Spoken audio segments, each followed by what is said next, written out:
Welcome back to the HR Exchange podcast. As always, my name is David Rice. I'm the editor of the HR Exchange Network and your host for the day. I'm joined today by Elizabeth Goss, from Goss Associates. She is a leading immigration attorney, and we're going to be talking about work visas in the United States. But welcome, Elizabeth, to the show. Thank you for having me. Excellent. So work visas in the U.S., they've been this big issue in recent years following the ban placed on them by the last presidential administration. It seems like the pandemic has only complicated matters in every facet of life, and in this one as well. Can you kind of outline some of the difficulties around work visas right now for us? Sure. So I've been practicing for a couple of decades, and I can say that these last 4 years in particular have been among the the most difficult, and that's in consideration of even after 9/11.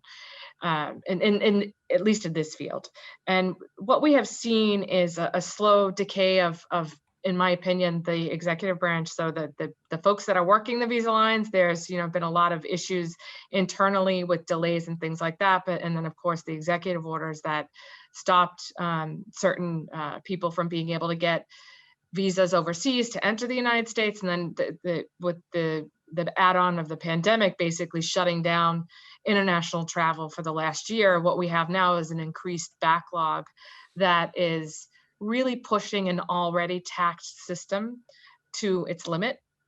And the embassies are just starting to get their engines running again. And as you can imagine, it's not a speedboat, it's a cruise liner, an ocean liner. So it's going to take some time for them to deal with the backlogs and get folks in. And in the meantime, the people who are here, we're really suffering from a lot of the backlog and a lot of the fallout from the last administration. Yeah, absolutely. And you mentioned there, obviously the backlog. It's pretty dramatic, and there's a lot of requests, not just for people who are trying to come, but people who have been here and are, obviously trying to renew or keep their status. And so it's become very complicated. How do companies kind of navigate that right now to keep people working without interruption? So I think, advanced planning, we're always looking at the short, mid, and long term at the same time. So we're trying to do as much as we can in advance and in anticipation of the long lines. There are some types of visas that have automatic work extensions attached to them under the regulations, so that benefits a lot of people. But even among those, for example, H-1Bs, which is one of the standard work visas we use for professionals, L1s, which is intercompany transferees, those would have 240-day work authorization extensions when you file, but and work cards sometimes have 180-day work authorization extensions, but we're butting up right against those dates with the long adjudication processes for some of these folks. And I think the other biggest issue that we've seen is that the government is making more mistakes than normal. Where everybody's human, there's always some kind of error, human error. But at this point, we're seeing quite a large jump in government error, and because of those errors, some of those benefits that you would get with those work authorizations, if there's a government error and something's coded wrong, game over. You can't get the work authorization extension. And the other thing we're seeing is some of the types of visas don't have these automatic work authorization extensions. So that's something the government could do right away, is to extend the policy across the boards, and that would certainly alleviate some of the strain on the system. Yeah, you mentioned there, what they can do. And that's kind of my next question is, from a policy perspective, and you've been in this business a long time. So I'm curious, from your view, what needs to change to alleviate this issue and kind of streamline this process? Yeah. So I think first of all, we need comprehensive immigration reform. That takes an act of Congress, and we know where that is right now. So that's really, again, we've been working under the same system for decades. It needs an overhaul. The quota numbers that are listed in there are from 1960s, 70s at best. So we're really not at, we're really, the whole system needs to be modernized. But short of that, there are definitely things that the government could do. for example, prior to this administration, we did have a fairly robust liaison channel with these government agencies. I mean, they're not going to talk to the individual, but there were certainly trade organizations and different stakeholders where we could have meaningful conversations with these agencies.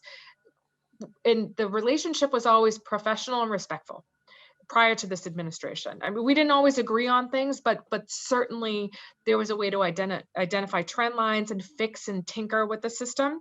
So, for example, if we saw all these errors, you could bring them to the attention of the management, and they would try to make some kind of attempt at rectifying that. They would also look at backlogs and try to work with us.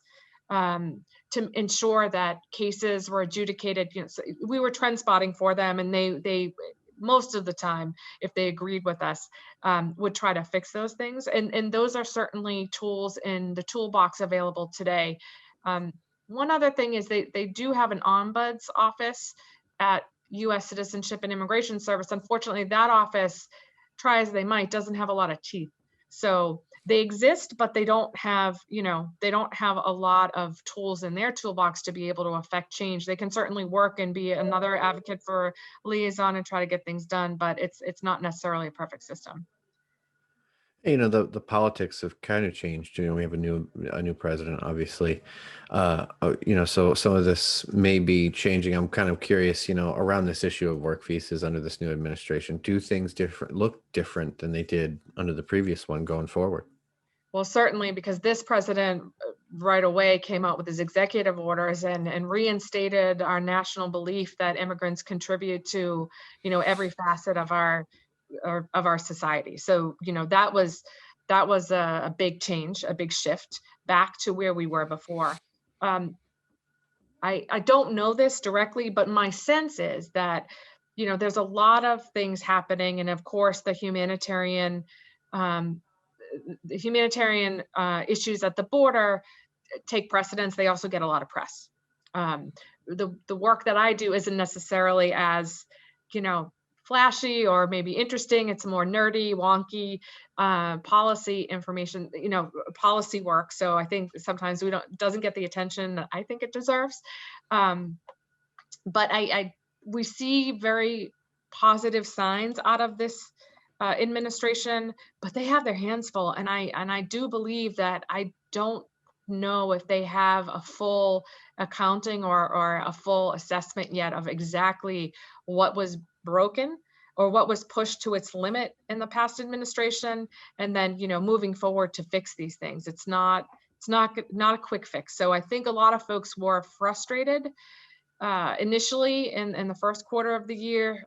I think there were high expectations, and it's not there yet. It's getting there, so it's positive. There's definitely a shift in that, and we have some happy news for people instead of constantly being working on the defensive, right? We can be more offensive in this environment, and that's a very good thing. So things are trending in the right direction, but they're certainly not where we'd like to see them. What industries would you say, were hit hardest by these difficulties, and what are some of the ways workers can combat them? I guess, are there certain states that are feeling this more than others, as well as businesses as well? Yeah, so I think immigrants I think it's across the boards, but certainly I work in the coast, so I have a bi-coastal practice for the most part. One particular area I would note is international students. We have colleges and universities. There's a 43% drop in enrollment in September of international students. That's significant, and clearly that's partly the pandemic, and I would expect those numbers to bounce back. But um, we have those students are typically a pipeline. So they may come and get an education. They may get advanced education. 50% of our PhDs are foreign born. 1/3 of our entrepreneurs are foreign born. So they contribute quite robustly to the economy, whether they come through the student line or they work at institutions of higher education and research and development and create companies. I do I am concerned about the damage to that particular pipeline. over the last 4 years. Of course, there are large multinational corporations who move lots of folks around the world into the United States, out of the United States. Those folks have been affected.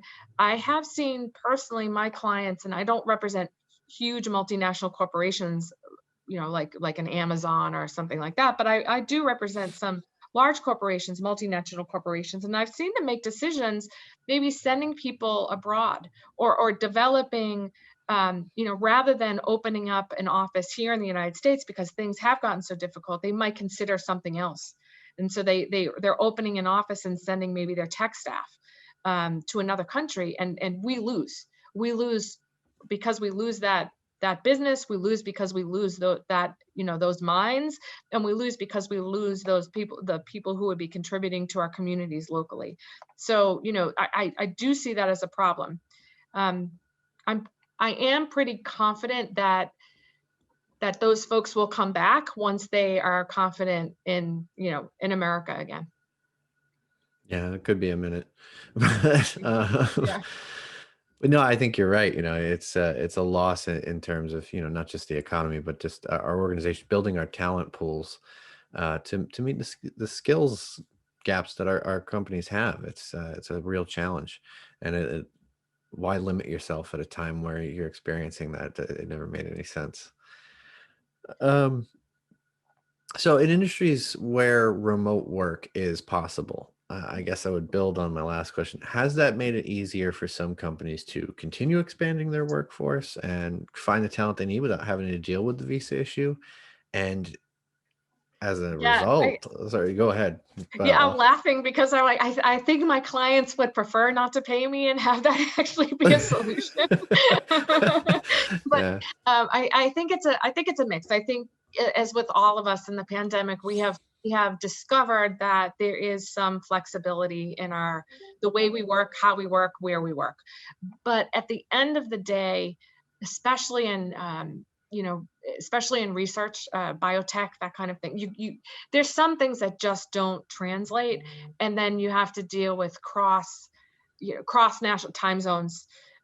If you have somebody working in China trying to talk to somebody in Europe, that's a disaster because of the time conflict. So yeah, while there is some opportunity there for remote work and accessing talent overseas without having to worry about the visas, I think we're very far away from a world where that barrier is totally, the the it's totally eliminated. I don't think it's a long-term sustainable solution for the vast majority of our clients.